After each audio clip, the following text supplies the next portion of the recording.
दोस्तों नमस्कार, मैं ब्रजेश कुमार पांडे आपका बिहार सिविल एकेडमी में स्वागत करता हूं। और जैसा कि मैंने पहले बताया था कि अब आपकी क्लास इकोनॉमी की शुरू होने वाली है, तो इकोनॉमी में मैंने पहली क्लास में थोड़ा इंट्रो दे दिया था कि भाई सिलेबस क्या है।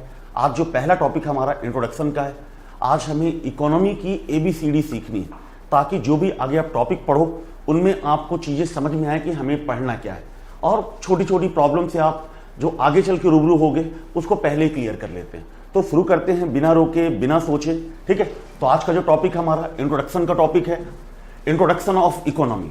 अब देखो, अगर बात किया जाए, अगर हम बात करते हैं कि भाई ये इकोनॉमी होती क्या है, ये इकोनॉमी है क्या, या अगर हम इकोनॉमी से पहले इकोनॉमिक्स की बात कर लें जहां इकोनॉमी के बारे में थ्योरीज दी जाती है, तो ये इकोनॉमी क्या है या इकोनॉमिक्स क्या है। तो देखो, इकोनॉमी किसी क्षेत्र विशेष के लिए होता है, जैसे अगर हम कहें इंडिया की इकोनॉमी, लेकिन जिसके द्वारा हम पूरे इकोनॉमी का अध्ययन करते हैं उसे हम इकोनॉमिक्स कहते हैं। तो अगर देखा जाए इकोनॉमिक्स वर्ड आया कहां से, तो आप अगर देखो कि दुनिया में एक देश है ग्रीक, या जिसे आप ग्रीस के नाम से जानते हो। वैसे तो दुनिया की सबसे पुरानी सिविलाइजेशन में एक हमारे इंडिया की सिविलाइजेशन, दूसरा है ग्रीस की सिविलाइजेशन। तो ग्रीस में एक वर्ड आया जिसका नाम है ओकोनोमिया, जिसका नाम आप देखते हो, इसका नाम है ओकोनोमिया, जिसका मतलब होता है मैनेजमेंट ऑफ हाउस होल्ड। इसका मतलब क्या होता है, घर का प्रबंधन। आप अगर देखो कि ग्रीक मैथोलॉजी में या ग्रीक जो थिंकर्स हैं, उन्होंने इकोनॉमी की सबसे छोटी यूनिट, इकोनॉमी की सबसे छोटी यूनिट फैमिली या परिवार को माना है। यही रीजन है कि वर्ड ओकोनोमिया का मतलब क्या होता है, मैनेजमेंट ऑफ हाउस होल्ड या घर का प्रबंधन या परिवार का प्रबंधन। अगर हम इस वर्ड ओकोनोमिया को अगर हम दो पार्ट में डिराइव करते हैं कि ये ओकोनोमिया जो वर्ड है, ये इकोनोमिया जो वर्ड है आपके लिए,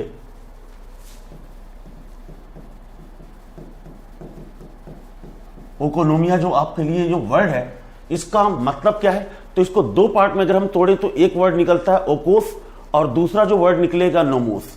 और ओकोस का मतलब क्या होता है, हाउस, और नोमोस का मतलब होता है लॉ। तो सीधा सीधा वर्ड इकोनोमिया का मतलब ये हो गया घर का प्रबंधन या परिवार का प्रबंधन। तो अगर देखा जाए कि ये जो अर्थशास्त्र शब्द है वो कहां से लिया गया है, प्राचीन ग्रीक शब्द ओकोनोमिया से। यहां पे सॉरी आपकी स्पेलिंग थोड़ी मिस्टेक है, तो आप इस वर्ड को ध्यान देना कि वर्ड ओकोनोमिया से लिया गया है, जिसका मतलब होता है घर का प्रबंधन या परिवार का प्रबंधन, ठीक है। अगर हम यही बात इंग्लिश में कहें कि भाई ओकोनोमिया क्या है, तो ओकोनोमिया क्या है, एक ऐसा वर्ड है जिसका मतलब होता है घर का प्रबंधन या परिवार का प्रबंधन। और यही वो शब्द है जिससे इकोनॉमिक्स वर्ड डिराइव होता है। The term economics is derived from ancient Greek word oikonomia which means management of household. मतलब क्या हो गया, ओकोनोमिया जो शब्द है इससे अर्थशास्त्र शब्द निकलता है जिसका अर्थ होता है घर का प्रबंधन या परिवार का प्रबंधन। और ये शब्द कहां से आया, ग्रीक से, और वर्ड ओकोनोमिया का मतलब हो गया घर का प्रबंधन या परिवार का प्रबंधन, ठीक है। तो उम्मीद करता हूं ये वर्ड आपको क्लियर होगा। वर्ड ओकोनोमिया की अर्थशास्त्र शब्द प्राचीन ग्रीक शब्द ओकोनोमिया से लिया गया है, जिसका अर्थ होता है घर का प्रबंधन या परिवार का प्रबंधन। और इसको अगर हम दो पार्ट में डिवाइड करते हैं तो ये वर्ड निकलता है ओकोस, और दूसरा जो वर्ड निकलेगा नोमोस। ओकोस का मतलब यहां होता है हाउस, और नोमोस का मतलब होता है लॉ। अर्थ हो गया घर के लिए नियम अथवा घर का प्रबंधन। अब अगर देखो आप, अगर हम अगले पॉइंट पे आए और ये बात करें कि भाई ये इकोनॉमी क्या होती है, अगर हम ये कह दें कि भाई ये इकोनॉमी क्या है, व्हाट इज इकोनॉमी, तो इकोनॉमी के लिए अगर देखा जाए कि मान लेते हैं कि ये हमारा इंडिया है, मान लेते हैं कि ये हमारा इंडिया है, तो किसी भी देश की जियोपॉलिटिकल बाउंड्री के अंदर, किसी देश की भौगोलिक सीमा के अंदर जो भी फाइनल गुड्स एंड सर्विसेज, किसी देश की सीमाओं के अंदर जो भी अंतिम वस्तु एवं सेवाएं उत्पादित की जाए या वितरित की जाए, इनका प्रोडक्शन किया जाए या डिस्ट्रीब्यूशन किया जाए, इसे हम इकोनॉमी कहते हैं, अर्थव्यवस्था कहते हैं। इसको दोबारा समझ लेते हैं, एक देश की भौगोलिक सीमा के अंदर जो भी अंतिम वस्तु एवं सेवाएं उत्पादित की जाए या वितरित की जाए, इसे हम अर्थव्यवस्था कहते हैं। अब अगर देखो कि यही चीज अगर हम इंग्लिश में बात कर लें तो activities related to the production and distribution of final goods and services in a particular geographic area. एक देश की भौगोलिक सीमाओं के अंदर जो भी अंतिम वस्तु एवं सेवाएं उत्पादित की जाती हैं, इसे हम अर्थव्यवस्था कहते हैं। अब आपसे जो बिहार पीसीएस में क्वेश्चन आता है कि भाई किसी इकॉनमी की सबसे बड़ी समस्या क्या है, किसी देश की अर्थव्यवस्था की सबसे बड़ी समस्या क्या है, तो इसका आंसर हो गया मिनिमम रिसोर्स को बेस्ट तरीके से यूटिलाइज करना, जो न्यूनतम संसाधन है उसका बेहतर प्रयोग करना है इकोनॉमी। जैसे अगर देखो कि हमारे देश में जंगल बहुत है, लेकिन अगर उस जंगल की लकड़ी का यूज अगर हम ये टेबल कुर्सी बनाने में न करें जिससे आप बैठ के पढ़ रहे हो, तो उस जंगल का मतलब क्या है। हमारे देश में नदियां नहीं, अगर उन नदियों के पानी से, जितनी नदियां हैं उन नदियों के पानी से अगर हम बिजली प्रोड्यूस ना करें जिससे ये फैन और ये एसी चल रहा, तो उस पानी का मतलब क्या है।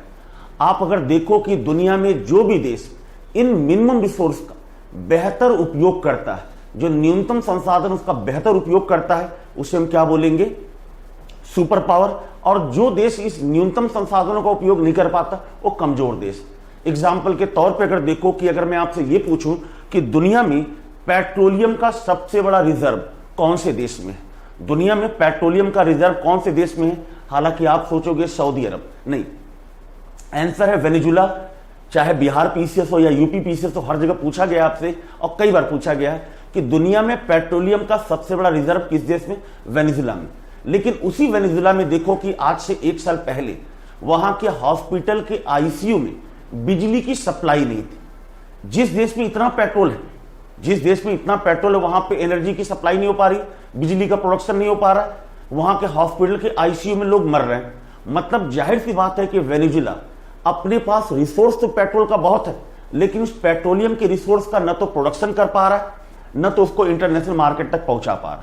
तो उस पेट्रोल का मतलब क्या है।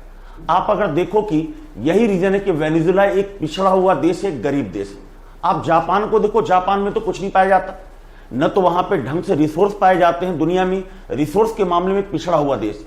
वहां सिर्फ एक चीज, पढ़ी लिखी पॉपुलेशन, वो इसी ह्यूमन कैपिटल का यूज करता है और आज दुनिया की इकोनॉमिक पावर बना हुआ है। तो अगर देखा जाए कि कोई भी देश, उसकी इकोनॉमी की समस्या क्या होती है, मिनिमम रिसोर्स को बेहतर ढंग से यूटिलाइज करना उसका सबसे मेन एम होता है। सबसे मेन जो प्रॉब्लम होती है, न्यूनतम संसाधनों का बेहतर उपयोग करना। तो अगर आपसे पूछा जाए कि भाई किसी इकोनॉमी की सबसे बड़ी प्रॉब्लम क्या है, the correct and effective use of available resources, जो न्यूनतम संसाधन उसका बेहतर उपयोग करना है किसी देश की सबसे बड़ी समस्या है। The correct and effective use of available resources. ठीक है, जरा इन चीजों को हिंदी में देख लेते हैं कि अर्थव्यवस्था क्या है। तो एक विशेष भौगोलिक क्षेत्र में अंतिम वस्तु एवं सेवाओं के उत्पादन और वितरण से संबंधित गतिविधियां जो कहलाती हैं अर्थव्यवस्था है। और किसी इकोनॉमी की सबसे बड़ी समस्या क्या है, अर्थव्यवस्था की समस्या क्या है, उपलब्ध संसाधनों का सही और बेहतर उपयोग करना ही किसी इकोनॉमी की सबसे बड़ी समस्या है।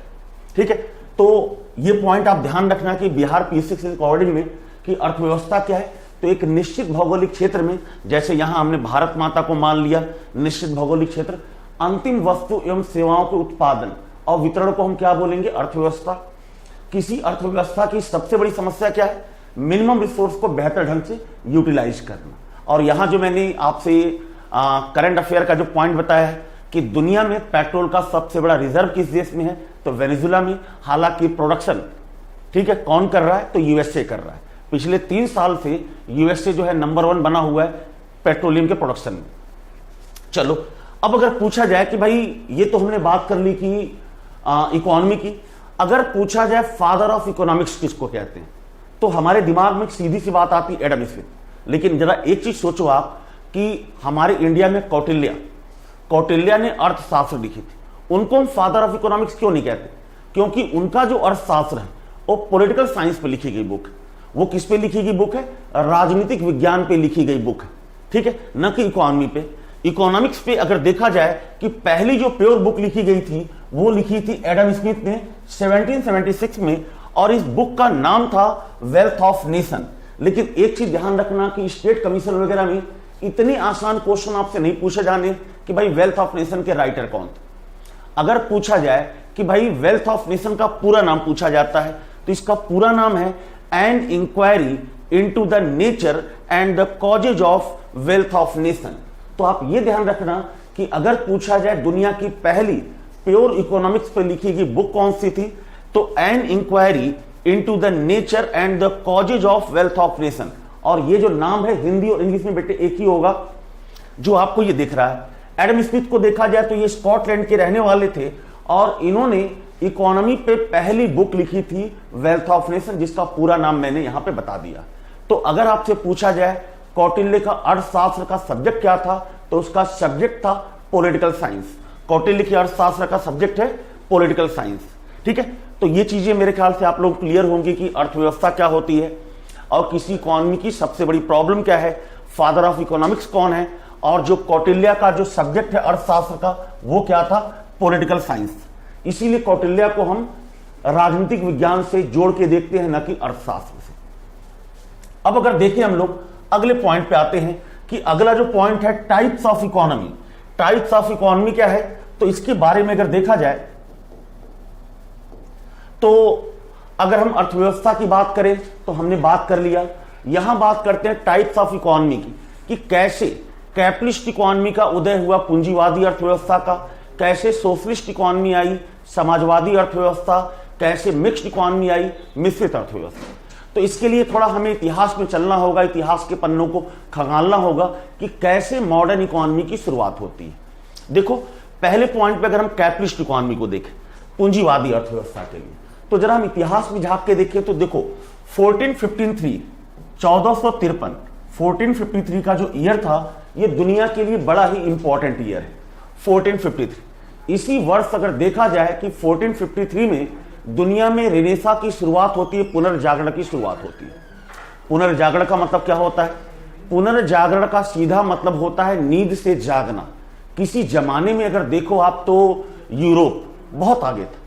यूरोप में अगर देखा जाए कि भाई सिकंदर महान का जन्म होता है, आगे रोमन सिविलाइजेशन आती है, लेकिन बाद में यही यूरोप डिक्लाइन कर जाता है। हर चीज पे धर्म का प्रभाव देखा जाता है, हर जगह पे धर्म का प्रभाव बढ़ गया और हर चीज को धर्म के एंगल से देखने लगे। लेकिन 1453 में अचानक कुछ ऐसा होता है कि पूरा यूरोप बदलने लगता है। 1453 में इसी समय पुनर्जागरण की शुरुआत हुई, रेनेसा की शुरुआत हुई, जिसका मतलब होता है नींद से जागना। ठीक है, नींद से कैसे जागना कि जरा देखो कि इसी समय 1453 में अगर देखा जाए कि दुनिया में कॉपरनिकस आता है। कॉपरनिकस ये कहता है कि हमारे सोलर सिस्टम के मेन सेंटर में हमारी पृथ्वी नहीं है बल्कि क्या है, सूर्य है। पूरे दुनिया के थॉट्स बदल गए। आप इसी समय गैलीलियो को देखते हो कि गैलीलियो दूरबीन का आविष्कार करता है और गैलीलियो ये क्लियर करता है कि भाई सोलर सिस्टम के मेन सेंटर में पृथ्वी नहीं बल्कि सूर्य है। उस जमाने में यूरोप में वैज्ञानिकों को और डॉक्टर्स वगैरह को जो लोग प्रयोग करते थे बड़ी गंदी नजर से देखा जाता था कि ये लोग परिवर्तन चाहते हैं। आप देखो कि फिर भी विलियम हॉर्वे इसी समय ब्लड सर्कुलेशन सिस्टम की खोज करता है और ये जो वैज्ञानिक आविष्कार होने लगे रेनेसा के बाद पूरा यूरोप फिर से जाग पड़ा, यूरोप में तरक्की होने लगी। जरा सोचो आप इसी समय, आप जरा मैप में मैं आपको दिखाने का प्रयास करता हूं, यहां पे पुर्तगाल और यह है स्पेन।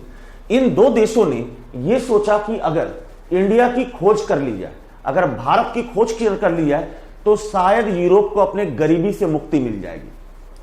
ऐसा नहीं कि यूरोप वाले इंडिया को जानते नहीं थे, लेकिन यूरोप के लोग जानते थे ये रास्ता इंडिया पहुंचने का। और यहां पे जो कब्जा है, अरब लोगों का कब्जा है, यहां से अगर यूरोप को जाना होगा तो सीधे अरब लोगों से वॉर करना होगा और मरना होगा। इसीलिए यूरोप वाले कुछ ऐसा रास्ता चाहते थे कि यहां से होते हुए हम इधर निकलें। ठीक है, आपने देखा होगा कि वास्को डी गामा इसी समय 1498 में इंडिया पहुंचता है। लेकिन जरा देखो कि स्पेन का एक नागरिक होता है 1492 में, स्पेन का एक नागरिक होता है 1492 में, 1492 में वो अमेरिका पहुंच जाता है। जब वो अमेरिका पहुंचा कोलंबस स्पेन से निकल के, तो उसे लगा कि शायद उसने इंडिया की खोज कर ली। लेकिन जब वो अमेरिका पहुंचता है तो देखा कि वहां पे रिसोर्स बहुत है और उस रिसोर्स का कोई अभी यूज नहीं किया गया है। जैसे अगर देखो कि रहने वाले लोग बड़े पिछड़े हुए हैं, चारों तरफ जंगल में रिसोर्स ही रिसोर्स है, माइंस जो है खाली पड़ी हुई है, पूरी कोई यूज नहीं किया गया। तो पूरे अमेरिका में रिसोर्स ही रिसोर्स। कोलंबस को यह लगता है कि भाई ये इंडिया नहीं हो सकता, ये तो कोई और जगह है। अब वो इस जगह को नाम देता है नई दुनिया का, मतलब एक ऐसी दुनिया जहां पे रिसोर्स ही रिसोर्स। अब पूरा का पूरा यूरोप निकल के अमेरिका में रहने के लिए टूट पड़ता है, क्योंकि संसाधन बहुत। और यही वो समय है कि ब्रिटेन अमेरिका पे अपना कब्जा जमा लेता है। ब्रिटेन अमेरिका पे अपना कब्जा जमा लेता है। लेकिन जरा देखो आप कि जब ब्रिटेन ने अमेरिका पे कब्जा जमा लिया 1492 के आगे, फिर इसी समय आपने देखा होगा कि 1776 में मैंने बताया था एडम स्मिथ ने बुक लिखी थी वेल्थ ऑफ नेशन। इस बुक का अमेरिका के लोगों पे इतना गहरा असर पड़ा। इस बुक का एक खास कोटेशन है। इस बुक में यह कहा गया कि मार्केट का अपना डिसिप्लिन है, बाजार का अपना अनुशासन है, इसमें किसी गवर्नमेंट को इंटरफेयर नहीं करना चाहिए। बाजार का अपना अनुशासन है, इसमें किसी सरकार को हस्तक्षेप नहीं करना चाहिए। जाहिर सी बात है कि अब तक जरा देखो आपके 1492 से 1776 तक इतने साल बीत चुके हैं कि अमेरिका के लोगों को लगने लगा था कि अमेरिका तो अपना उनका देश है। भाई आए तो थे यूरोप से अमेरिका में, लेकिन चूंकि 250-300 साल बीत चुके हैं, इनकी कई पीढ़ियां अमेरिका में रह चुकी थी, तो इन लोगों को लगता था कि अमेरिका तो उनका अपना देश है। ब्रिटेन ने तो बिना मतलब इस पर कब्जा जमा रखा। जाहिर सी बात है कि जिस साल ये बुक लिखी गई उसी साल अमेरिका में आजादी को लेकर क्रांति हो गई। इसी साल अमेरिका अपने आप को आजाद घोषित करता है 1776। तो दुनिया की पहली, अब अगर देखो कि 1776 में अमेरिका जिस साल ये बुक लिखी गई 4 जुलाई 1776 को अमेरिका अपने आप को आजाद घोषित कर देता है। उसके बाद अमेरिका में दुनिया की पहली आधुनिक अर्थव्यवस्था बनती है, मॉडर्न इकोनॉमी बनती है, जिसे आप पूंजीवादी अर्थव्यवस्था के नाम से जानते हो, कैपिटलिस्ट इकोनॉमी के नाम से जानते हो। अब अगर हम वापस आते हैं कैपिटलिस्ट इकोनॉमी में, भाई कैपिटलिस्ट इकोनॉमी में अगर देखा जाए कि एडम स्मिथ ने क्या कहा था, बाजार का अपना अनुशासन है, इसमें किसी सरकार को हस्तक्षेप नहीं करना चाहिए। मतलब पूंजीवादी अर्थव्यवस्था की जो सबसे बड़ी विशेषता होगी, यहां पे गवर्नमेंट का रोल जीरो होगा और किसी चीज का प्रोडक्शन होना है और नहीं होना है कौन डिसाइड करेगा? कंज्यूमर डिसाइड करेगा, उपभोक्ता डिसाइड करेगा। जैसे अगर देखो कि आप सब घर बैठ के क्लास देख रहे हो और मैक्सिमम लोगों ने जीन्स पहन रखी होगी। अमेरिका में ब्लू जीन्स कभी मजदूर पहनते थे, ब्लू जीन्स अमेरिका में कभी मजदूर पहनते थे। हमने कहा कि भाई ये ब्लू जीन्स हमें चाहिए। कंपनियों ने पहले समझाया कि अरे मत पहनो, मजदूरों के कपड़े हैं। आपने कहा ना चाहिए तो ब्लू जीन्स, ठीक है, कंपनी ने ब्लू जीन्स बनाई और आपको दे दिया। आप जरा देखो कि अब आप कहते हो कि फटी हुई जीन्स चाहिए, कंपनियां पहले जीन्स बनाती हैं, फाड़ देती हैं, फिर आपको दे देती हैं। तो किसी चीज का प्रोडक्शन होना है और नहीं होना है कौन डिसाइड कर रहा है? कंज्यूमर डिसाइड कर रहा है, आप डिसाइड कर रहे हो। ऐसे ही देखो कि ये जो स्मार्ट बोर्ड है, कभी गुरु शिष्य की परंपरा होती थी, हम ब्लैक बोर्ड पर पढ़ाते थे। बाद में क्या हुआ कि सभी ने डिमांड की कि इस ब्लैक को व्हाइट में कन्वर्ट कर दो, तो व्हाइट बोर्ड पे हम पढ़ाने लगे। और आज बच्चों की डिमांड है कि स्मार्ट बोर्ड होना चाहिए, तो आज आप स्मार्ट बोर्ड पे क्लास ले रहे हो। तो कंपनियों को क्या है, स्मार्ट बोर्ड बना देंगी, व्हाइट बोर्ड बना देंगी।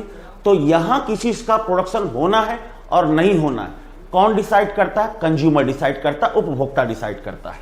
ठीक है, आप जरा देखो कि एक बार हम रिटर्न आपको दिखाते हैं कि भाई कैपिटलिस्ट इकोनॉमी, ठीक है, पूंजीवादी अर्थव्यवस्था। तो यहां पे देखा जाए कि मैंने क्या बताया, पूंजीवादी अर्थव्यवस्था में, इस अर्थव्यवस्था में उपभोक्ता जो होता है कंज्यूमर, इसकी सबसे बड़ी भूमिका होती है। कंज्यूमर डिसाइड करता है किसी चीज का प्रोडक्शन होगा या नहीं होगा। दूसरा, उत्पादन में निजी कंपनियों का मेन योगदान होता है। आप अगर देखो कि अमेरिका वगैरह में जो कैपिटलिस्ट इकोनॉमी, लगभग सारी कंपनियां प्राइवेट हैं, गवर्नमेंट सेक्टर कंपनियां नहीं। तो दूसरी क्वालिटी क्या होगी कि प्राइवेट कंपनी डिसाइड करेगी किस चीज का प्रोडक्शन होना है और नहीं होना है। तीसरा, देखो कि इस प्रकार की अर्थव्यवस्था में सरकार का नियंत्रण, इस प्रकार की अर्थव्यवस्था में सरकार का जो नियंत्रण होता है, गवर्नमेंट का जो नियंत्रण होता है, वो बहुत ही कम होता है। हर चीज, कोई भी चीज जो प्रोडक्शन होगा बाजार के सिद्धांतों पर आधारित होता है। बाजार के सिद्धांत का मतलब क्या है कि कंज्यूमर डिसाइड करता है किसका उत्पादन होना है, किसका नहीं है। तो डिमांड जिस चीज की होगी उसका उत्पादन किया जाएगा, नहीं होगी तो उत्पादन नहीं किया जाएगा। तो एक बार फिर से जरा पूंजीवादी अर्थव्यवस्था के बारे में देखो आप कि क्या है कि यहां पे कैपिटलिस्ट इकोनॉमी में प्राइवेट जो कंपनियां, इनका मेन रोल होगा। पहली चीज, जो कंज्यूमर है वो डिसाइड करेगा किस चीज का प्रोडक्शन होना है और नहीं होना है। कोई भी इकोनॉमिक डिसीजन लिया जाएगा मार्केट के प्रिंसिपल पे लिया जाएगा, बाजार के नियमों के आधार पे लिया जाता है कि मार्केट में अगर जिस चीज की डिमांड आएगी उसका प्रोडक्शन होगा, जिसकी डिमांड नहीं आएगी उसका प्रोडक्शन नहीं होगा। अब यहां पे देखो कि गवर्नमेंट का जो कंट्रोल है बहुत ही कम होता है। अब अगर कैपिटलिस्ट इकोनॉमी की बात करें तो कैपिटलिस्ट इकोनॉमी का कॉन्सेप्ट दिया था एडम स्मिथ ने, और एग्जाम्पल के तौर पे देखो कि यूएसए दुनिया की फर्स्ट मॉडर्न इकोनॉमी था और पहली कैपिटलिस्ट इकोनॉमी था। और अभी जो है USA, UK, France, Germany, Europe के मैक्सिमम देशों में आप अगर देखो कि पूंजीवादी अर्थव्यवस्था है। ठीक है, चलो अगले पॉइंट पे बढ़ते हैं। अगला जो पॉइंट हमारा सोशलिस्ट इकोनॉमी, समाजवादी अर्थव्यवस्था। अब ये सोशलिस्ट इकोनॉमी क्या होती है, जरा सोचो आप कि जो सोशलिस्ट इकोनॉमी है, कैपिटलिस्ट इकोनॉमी तो चल रही थी, सब कुछ बड़ा कमाल का। आप जरा देखो कि तभी 1917 में दुनिया की पहली समाजवादी क्रांति, फर्स्ट सोशलिस्ट रेवोल्यूशन, समाजवादी क्रांति कहां होती, रसिया में। अब ये समाजवाद क्या होता है, सोशलिज्म क्या होता है? समाजवाद का मतलब होता है कि ऐसे लोग जो सोसाइटी में इक्वलिटी चाहते हैं, ऐसे लोग जो बराबरी चाहते हैं। ठीक है, जरा सोचो, इसी को समाजवाद कहते हैं। दुनिया की पहली समाजवादी क्रांति 1917 में रसिया में हुई थी। कहां पे हुई? 1917 रसिया में हुई। अब जरा देखो, क्रांति के बाद यहां पे एक इकोनॉमी बनाएगी जिसे आप कहते हो सोशलिस्ट इकोनॉमी या समाजवादी अर्थव्यवस्था। अब सोशलिस्ट इकोनॉमी मेन रोल किसका होता है कि यहां पे देखो कि गवर्नमेंट डिसाइड करेगी किस चीज का उत्पादन होगा और किसका नहीं होगा। कैपिटलिस्ट मैंने क्या बताया था, प्राइवेट कंपनियां डिसाइड करती हैं, सरकार का रोल जीरो होता है। और यहां पे मेन रोल किसका होगा, वो होगा गवर्नमेंट का कंट्रोल होगा। गवर्नमेंट अगर कहती है कार का प्रोडक्शन नहीं होगा, ट्रैक्टर का होगा, क्योंकि ट्रैक्टर खेतों में भी काम आता है और सड़कों में भी काम आता है। तो उत्पादन किसका होगा, ट्रैक्टर का होगा। उत्पादन किसका होगा, ट्रैक्टर का। तो सरकार यहां पे डिसाइड करेगी किस चीज का प्रोडक्शन होगा और किसका प्रोडक्शन नहीं होगा। आप जरा देखो कि यहां मैंने दो क्वालिटी बताई कि गवर्नमेंट डिसाइड करेगी किसका प्रोडक्शन होना और नहीं होना, और यहां पे पब्लिक कंपनीज का मेन रोल होता है। वहां क्या देखा था, कैपिटलिस्ट इकोनॉमी, सरकार का रोल जीरो था और किस चीज का प्रोडक्शन होना है और नहीं होना, प्राइवेट कंपनियां। और यहां क्या है, हर चीज गवर्नमेंट डिसाइड करेगी और सभी कंपनियां सरकारी कंपनियां होंगी। फिर अगर देखो कि सोशलिस्ट इकोनॉमी को धीरे धीरे पॉपुलैरिटी मिलती जा रही थी, तभी दुनिया में एक बड़ी क्राइसिस आती है।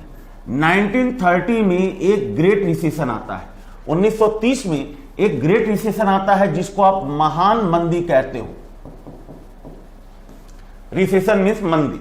देखो रिसेशन क्या होता है, जब उत्पादन ज्यादा हो और मार्केट में डिमांड आनी बंद हो जाए। जब उत्पादन ज्यादा हो और मार्केट में डिमांड आनी बंद हो जाए, ठीक है, इसी को हम रिसेशन कहते हैं। देखो कभी भी आप अगर बेसिक लेवल पे जाकर सोचते हो तो आंसर आपके सामने होगा बच्चे। हमें क्या लगता है, अगर मैंने पूछा कि रिसेशन क्या होता है तो आप सोचते हो कि स्पेशल कोई वर्ड होगा। भाई एक ठेले वाले के पास जाओ, ठेले वाला क्या कहता है कि भाई बड़ा मंदा चल रहा। उसने ये बातें देसी लैंग्वेज में कह दी कि बड़ा मंदा चल रहा। मंदा का मतलब क्या है कि उसके यहां सब्जियां भरी पड़ी हैं, कस्टमर नहीं आ रहा। इसी चीज को इकोनॉमिक्स के लैंग्वेज में कहा जाए कि रिसेशन क्या होता है, प्रोडक्शन ज्यादा है और डिमांड नहीं आ रही, इसी को आप कहते हो रिसेशन या मंदी। 1930 में ग्रेट रिसेशन आया था, 1930 की महान मंदी आई थी और इस मंदी में पूरे यूरोप और अमेरिका की इकोनॉमी डिस्ट्रॉय हो गई। बचा था सिर्फ एक देश और वो देश था रसिया। कौन सा देश बच गया, रसिया। और रसिया को अगर देखा जाए कि ये तो बच गया, क्यों बच गया, लोगों ने देखा कि रसिया में सड़कें बन रही हैं, बिजली आ रही, तो लोगों ने पूछा कि भाई पूरी दुनिया परेशान हैरान है और तुम्हारे यहां सड़कें बन रही है, बिजली आ रही है, क्यों हो रहा है। तो रसिया ने बताया कि मैंने 5 ईयर प्लान का कॉन्सेप्ट अपनाया है, इसीलिए मंदी से बच गया। तो आप अगर देखो कि आपसे यह पूछा जाता है कि 5 ईयर प्लान का कॉन्सेप्ट पहली बार कहां आया था, पंचवर्षीय योजना का कॉन्सेप्ट पहली बार कहां आया था, तो 1928 में रसिया में 5 ईयर प्लान का कॉन्सेप्ट आया था। अब चूंकि रसिया रिसेशन से बच गया तो पूरी दुनिया में 5 ईयर प्लान को पॉपुलैरिटी मिली। रसिया चूंकि मंदी से बच गया तो पूरी दुनिया में पंचवर्षीय योजना की को पॉपुलैरिटी मिली। भाई एक चीज आप ध्यान रखना कि अभी क्वेश्चन बिहार पीसीएस में क्या पूछा गया है कि भाई प्लान्ड इकोनॉमी किस इकोनॉमी की क्वालिटी होती है। प्लान्ड इकोनॉमी किस इकोनॉमी की क्वालिटी होती है, तो चूंकि पंचवर्षीय योजना 28 में पहली बार आया रसिया में, तो पूछा जाए प्लान्ड इकोनॉमी किसकी क्वालिटी है, सोशलिस्ट इकोनॉमी, समाजवादी अर्थव्यवस्था की। हालांकि देखो यहां पे आपको 2-3 चीज बता दूं, दुनिया में जो मंदी आई 1930, उसके बाद 73, उसके बाद एक 53 में आई थी, 90 में और 2008 में। दुनिया में कुल 5 बार अब तक रिसेशन आया, 1930, 53, 73, 90 और 2000।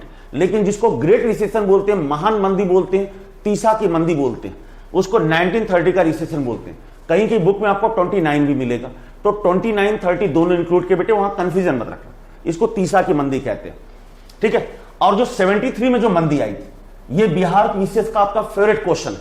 अगर पूछा जाए, जैसे 2012 में पूछा गया था, 2011 या 12 में जो पेपर बिहार पीसीएस में हुआ था, वहां पूछा गया था कि तेल संकट, ऑयल क्राइसिस कब आया था, तो 1973 में ऑयल क्राइसिस आया था, तेल संकट आया था 73 में, तो इसकी वजह से दुनिया में मंदी आई थी। तो 73 वाले को क्या बोलेंगे हम लोग, ऑयल क्राइसिस, तेल संकट कब आया, तो ये आया था 73 में। तो दुनिया में कुल 5 टाइम्स के रिसेशन अब तक आए हुए हैं, और रिसेशन से बचने वाला 30 से एकमात्र देश था रसिया।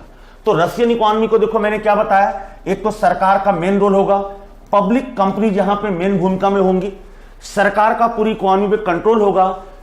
5 ईयर प्लान किसकी क्वालिटी है, तो 5 ईयर प्लान जो क्वालिटी है सोशलिस्ट इकोनॉमी की। जरा इसको हिंदी में भी देख लेते हैं हम लोग, कि यहां उत्पादन के क्षेत्र में सार्वजनिक कंपनियों का पूरा नियंत्रण होगा, उत्पादन के संसाधन पूरी तरह से सरकारी नियंत्रण में होंगे।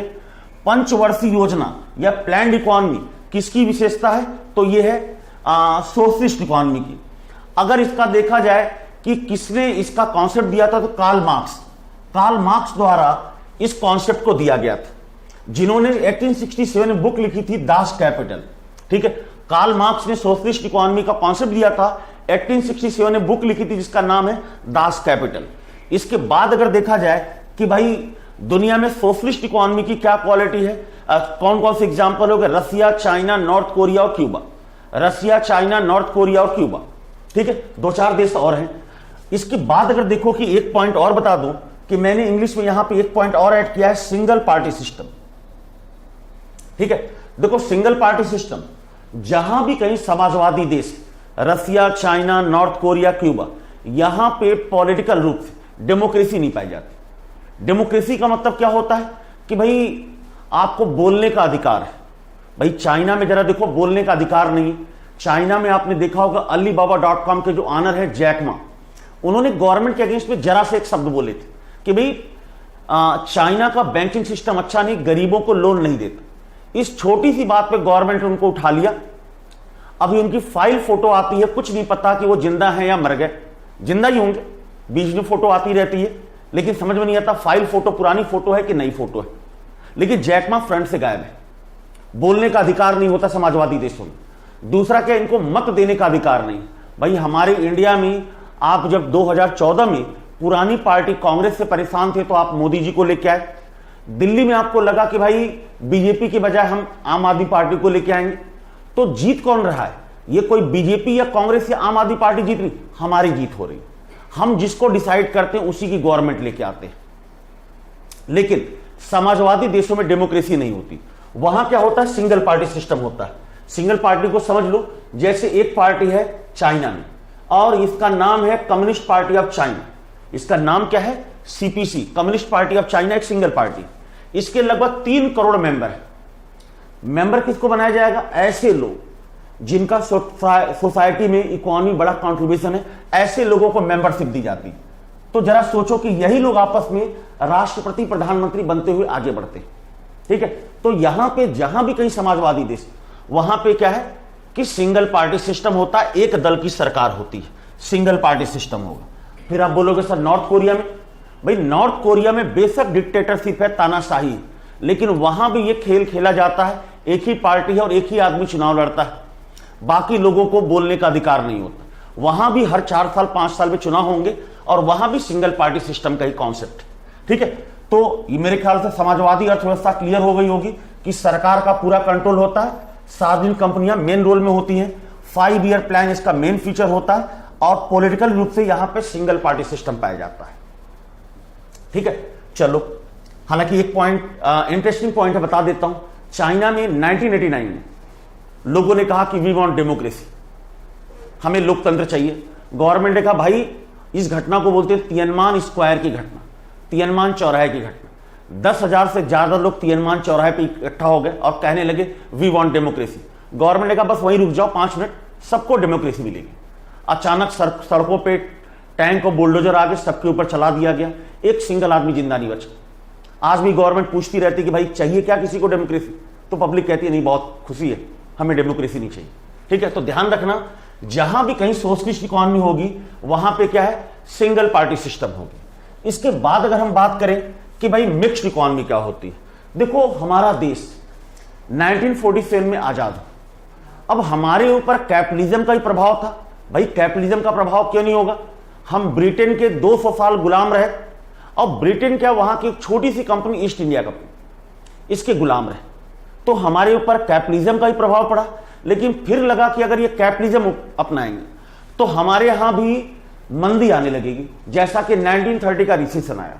तो हमने क्या किया, कुछ अच्छी बातें ले ली कैपिटलिज्म की, कुछ अच्छी बातें ले ली सोशलिज्म की, और अपना के एक नई इकोनॉमी बनाया जिसको आप कहते हो मिक्स्ड इकोनॉमी। देखो मिक्स्ड इकोनॉमी पूंजीवाद और समाजवाद दोनों का मिला जुला रूप। ध्यान रखना कि इंडिया पहला देश है जहां पे मिक्स्ड इकोनॉमी सफल हुई। हालांकि मिक्स्ड इकोनॉमी का प्रयोग फ्रांस में भी हुआ था, लेकिन मिक्स्ड इकोनॉमी पहली बार सफल कहां हुआ, इंडिया में। अब मिक्स्ड इकोनॉमी में क्या होगा कि ये ना तो पूरी तरह सोशलिस्ट होते हैं, ना तो पूरी तरह कैपिटलिस्ट होते हैं, ना तो ये अर्थव्यवस्था पूरी तरह समाजवादी होगी, ना तो पूरी तरह पूंजीवादी होगी। यहां पे क्या होगा कि कुछ कंपनियां गवर्नमेंट ऑनरशिप में होंगी, सरकारी नियंत्रण में, और कुछ कंपनियां प्राइवेट नियंत्रण में। जैसे पेट्रोलियम के सेक्टर में देखो हमारे यहां ओएनजीसी भी है और रिलायंस भी। ठीक है, तो यहां क्या है कि अर्थव्यवस्था ना तो पूरी तरह समाजवादी होगी ना ही पूंजीवादी। यहां क्या है, निजी कंपनियां भी होंगी, सरकारी कंपनियां भी होंगी। ठीक है, तो ये मिक्स्ड इकोनॉमी दोनों का मिला जुला रूप। ठीक है, अब इसका कॉन्सेप्ट किसने दिया था, तो जॉन कीन्स ने दिया था। ब्रिटिश इकोनॉमिस्ट थे जॉन कीन्स, इन्होंने इसका सिद्धांत दिया और इनकी बुक का नाम था जनरल थ्योरी ऑफ एम्प्लॉयमेंट, और 1936 में यह बुक लिखी गई थी। मोस्ट इंपॉर्टेंट है ईयर इसका कि किस ईयर में यह बुक लिखी गई थी, जनरल थ्योरी ऑफ एम्प्लॉयमेंट। ठीक है, तो जॉन कीन्स ने यह बुक लिखी थी जनरल थ्योरी ऑफ एम्प्लॉयमेंट, जहां पे मिक्स्ड इकोनॉमी का कॉन्सेप्ट दिया गया था। अब जरा देखो आपकी, हालांकि देखो ब्रिटेन के बेशक हम गुलाम रहे, ईस्ट इंडिया कंपनी ने गुलाम बनाया, लेकिन एक करंट अफेयर है, ईस्ट इंडिया कंपनी को एक इंडियन बिजनेसमैन संजीव मेहता ने, क्या नाम है उनका, संजीव मेहता ने अभी खरीद लिया है। आज ईस्ट इंडिया कंपनी हमारी गुलाम, हम उसके गुलाम नहीं, वो हमारी गुलाम है। तो मैंने क्या बताया, एक ऐसी अर्थव्यवस्था जो ना तो पूरी तरह से समाजवादी होती है और ना ही पूंजीवादी होती है। यहां कुछ कंपनियां सरकारी नियंत्रण में तो कुछ कंपनियां निजी नियंत्रण में होती हैं। और इसका कॉन्सेप्ट किसने दिया था, जॉन कीन्स ने, और इनके बुक का नाम था रोजगार के सामान्य सिद्धांत। हालांकि इंग्लिश वाला टर्म बेटे ध्यान रखना, हिंदी में कभी रेयर चांस है कि रोजगार के सामान्य सिद्धांत पूछा जाएगा, पूछा यही जाएगा जनरल थ्योरी ऑफ एम्प्लॉयमेंट। ठीक है, और इसका एग्जाम्पल क्या है, इंडिया। हालांकि ये नहीं सोचना कि सिर्फ इंडिया में, अगर देखा जाए कि ये इकोनॉमी कहां कहां पे है, तो अगर देखो आप कि भाई mixed economy India, Pakistan, Bangladesh, Indonesia, Malaysia, Brazil, लगभग भाई पूंजीवाद यूरोप और अमेरिका में, समाजवाद 4 एग्जाम्पल मैंने बताए हैं, 2-3 और हैं, और बाकी दुनिया में क्या है, मिक्स्ड इकोनॉमी। लेकिन पहला देश जहां पे ये लागू हुआ वो था इंडिया, मिक्स्ड इकोनॉमी। तो एक बार जरा आज मैंने आपको जो पढ़ाया है, ठीक है, जो भी पढ़ाया है, इसके बाद जरा हम सेक्टर्स ऑफ इकोनॉमी की बात अगर करें, ठीक है, तो एक पेज अभी ऐड करके मैं आपको ये समझा देता हूं।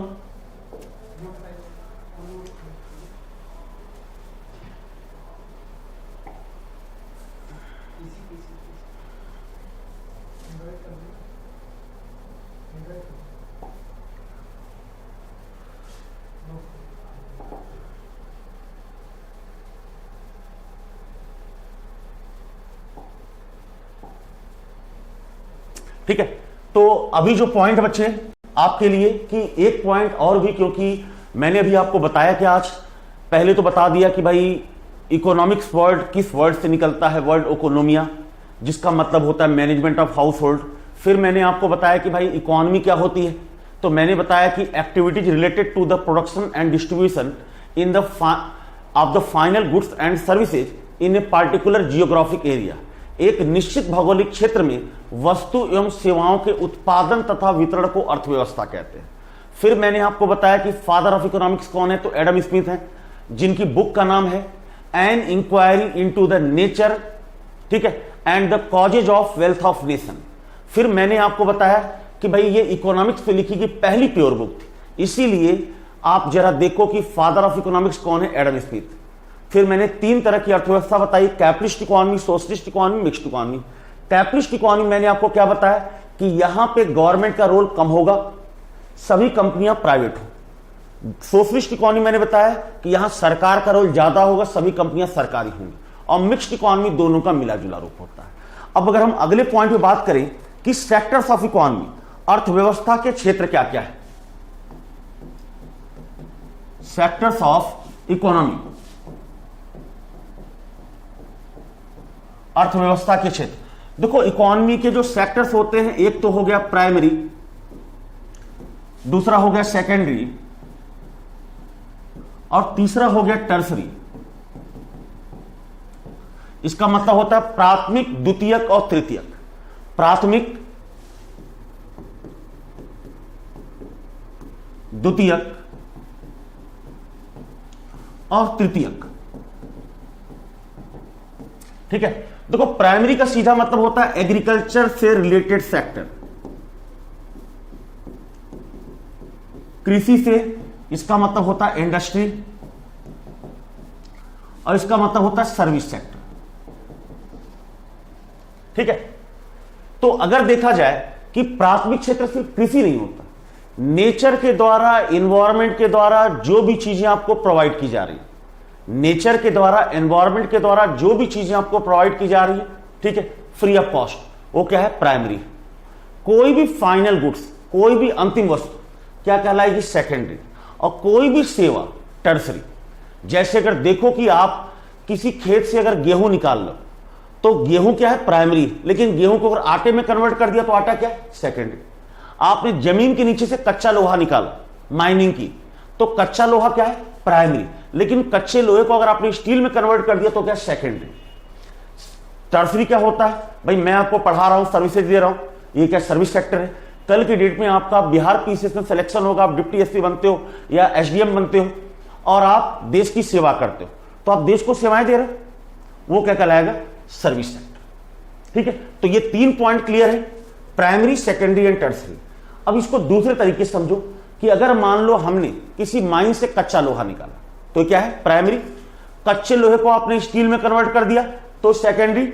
उस स्टील से कोई ऑटोमोबाइल बना तो भी सेकेंडरी। लेकिन उस ट्रक का या ऑटोमोबाइल का जो ड्राइवर होगा वो सेवा दे रहा है, वो क्या कहलाएगा, टर्सरी, तृतीय क्षेत्र। अभी तक क्या था कि दुनिया में 3 ही सेक्टर थे। आजकल देखो बिहार पीसीएस वगैरह में या अदर एग्जाम में आजकल चीजें थोड़ी बदल रही हैं। 2 सेक्टर और ऐड कर दिया गया है, ठीक है, जिनसे आजकल क्वेश्चन पूछा जा रहा है। क्वार्टनरी और क्वाइनरी, चतुर्थक और पंचक क्षेत्र। देखो चतुर्थक क्षेत्र के अंदर क्या है कि जो भी रिसर्च एवं डेवलपमेंट है, जो भी अनुसंधान कार्य है, अनुसंधान कार्य होता है, वो क्या है, चतुर्थक क्षेत्र में आएगा। या देखो आपकी कि अगर देखा जाए यहां पे कि भाई किन चीजों को अगर देखा जाए कि इंफॉर्मेशन टेक्नोलॉजी, इंफॉर्मेशन टेक्नोलॉजी को अगर देखा जाए, ठीक है, कि आईटी सेक्टर जो है हमारा, आईटी सेक्टर जो है क्वार्टरनरी सेक्टर में आएगा। इसके बाद अगर क्वाइनरी सेक्टर की बात किया जाए, पंचक क्षेत्र की, तो जो हाई लेवल डिसीजन मेकिंग संस्थाएं, जो उच्च स्तरीय संस्थाएं जो निर्णय लेती हैं, जैसे गवर्नमेंट हो गया, मीडिया हो गया, इनको रखा गया है क्वाइनरी सेक्टर में। तो कुल 5 क्षेत्र है। प्राइमरी मतलब एग्रीकल्चर, सेकेंडरी मतलब इंडस्ट्री, टर्सरी मतलब सर्विसेज। पहले ये 3 ही क्षेत्र काउंट होते थे, आजकल 5 क्षेत्र काउंट होते हैं, क्वार्टरनरी और क्वाइनरी। क्वार्टरनरी का मतलब होता है अनुसंधान कार्य और आईटी सेक्टर, ठीक है। क्वाइनरी में क्या है, पंचक क्षेत्र में गवर्नमेंट और मीडिया आ जाती है, ठीक है, जो हाई लेवल डिसीजन मेकिंग संस्था है। इसके बाद अगर देखो कि इसको बोलते हैं रेड कॉलर जॉब, ठीक है। प्राइमरी को बोलेंगे रेड कॉलर, इसको बोलते हैं ब्लू कॉलर, ब्लू कॉलर। इसके अलावा देखा जाए टर्सरी को बोलते हैं पिंक, पिंक कॉलर। वहीं देखोगे अगर क्वार्टरनरी को देखा जाए तो इसको बोलेंगे व्हाइट कॉलर, और क्वाइनरी को देखा जाए तो इनको बोलते हैं गोल्डन कॉलर।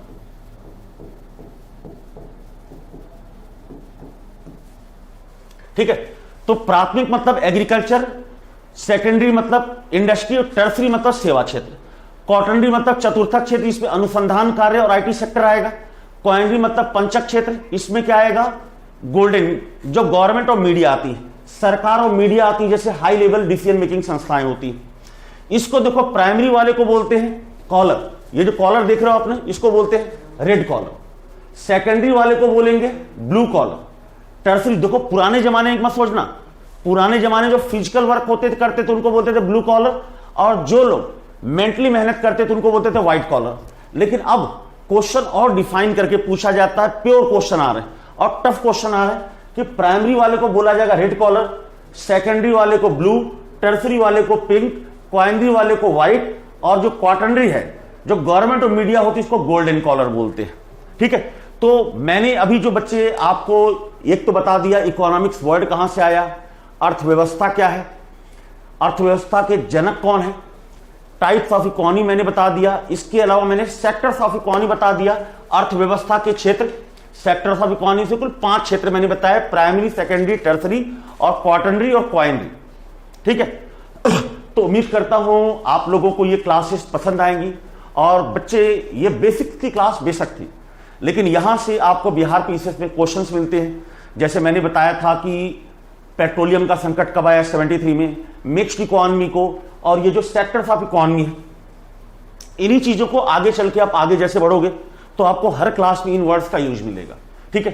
तो ये आपकी इंट्रोडक्शन वाली क्लास हो गई कंप्लीट, और इनको आप अच्छे से पढ़ लें। अगर कोई डाउट होगा तो आप ऐप पे मैसेज कर सकते हैं, मैं क्लास में अगले डील कर दूंगा आपको।